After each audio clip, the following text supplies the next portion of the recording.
So in this short video, what I want to do is, I hear a lot of people, Wing Chun guys, where you can't fight with gloves on.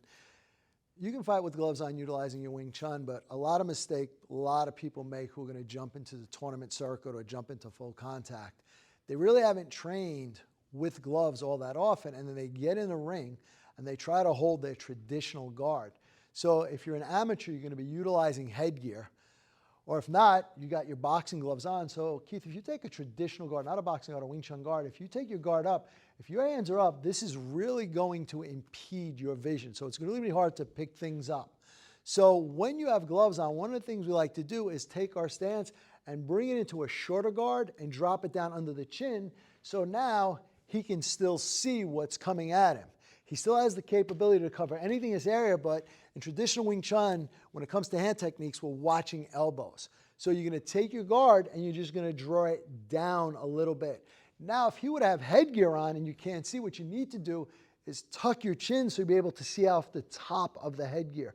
So when it comes to sparring with gloves, what you want to do is keep that guard and bring it down to a short guard, not a long guard, just basically for vision capabilities. And again, this is not the only school of thought. This is just my school of thought. This is what I use in the ring, and this is what I train my fighters to do. So here you can still see my elbows, and he can cover whatever's coming at him. He can still block and hit what's coming at him. He can still block and hit and see it. So the one thing I will tell you is, if you're going to put gloves on, or if you're going to fight, at least 3 months prior to your fight, get used to moving around with your gloves and headgear to train it, so you don't get in the ring and all of a sudden it feels really foreign and you're trying to figure out how to hold your guard and where you need to look.